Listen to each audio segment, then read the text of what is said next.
Welcome to Mountaineer Country. I'm Hunter Lesser, and behind me is the magnificent Philippi covered bridge, built in 1852 and scene of the first land battle of the Civil War. On June 3, 1861, Virginia Federals, aided by Ohio and Indiana volunteers, drove out Virginia Confederates from the town of Philippi in what became known as the Philippi Races. I'm on Talbot Hill on the campus of Alderson Broaddus College, standing on the very spot where two cannons opened fire on the foggy morning of the Battle of Philippi. Two guns of the Cleveland Light Artillery fired about a dozen rounds from this spot, driving the Confederates from the town like bees from a molested hive. Rustic Americana and covered bridges, as well as Appalachian heritage, chart the course of the Mountaineer Country. The region stretches north to the Mason-Dixon line and encompasses a portion of the Monongalia National Forest. This region's rich story includes that of the very politicians and businessmen who would eventually lead Western Virginia into the new state of West Virginia. Thomas J. Jackson, who would famously become Confederate General Stonewall Jackson, was born in downtown Clarksburg. On April 17th, the Richmond Convention approved the Secession Ordinance. On April 22nd, the Clarksburg Convention, led by Congressman John S. Carlisle, saw an energized crowd of more than 1,200 men vote against Virginia's secession and to send delegates to Wheeling. As the nation edged closer to war, the mighty B&O Railroad, being of central importance, stretched across Mountaineer Country, connecting Ohio and western Pennsylvania to Baltimore. Confederate General Robert E. Lee dispatched Colonel George A. Porterfield to Grafton on the critical railhead junction of the Northwestern Virginia Railroad spur from Parkersburg to Grafton and the B&O line from Wheeling. On May 22nd, Union soldier Thornsbury Bailey Brown was engaged by Confederate pickets just outside Grafton and became the first Union soldier killed by a Confederate. Brown and many other Union soldiers are buried in the Grafton National Cemetery.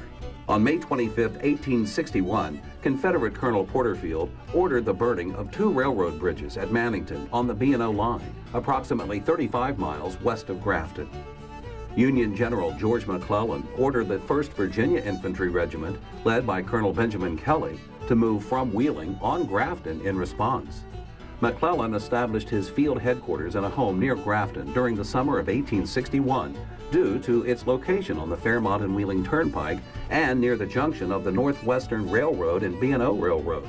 The home remains open for tours today and was also the birthplace of Mother's Day founder Anna Jarvis.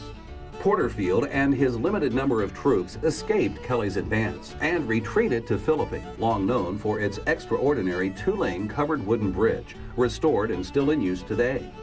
The arrival of the Union troops drove 800 Virginians out of town. So hastily did the rebels retreat that the battle was mockingly called the Philippi Races. One unlucky Confederate, J.E. Hanger, suffered a leg wound, requiring the first amputation of the war. He would later found Hanger Prosthetics, still a worldwide major manufacturer of artificial limbs. It was an unequivocal victory for the Union and the first land battle of the Civil War, June 3, 1861. In the spring of 1863, the Confederate Jones-Imboden raid reached their objective of Rowlesburg in an attempt to destroy the Tray Run Viaduct train bridge, which Lee claimed was worth an army to the Confederacy.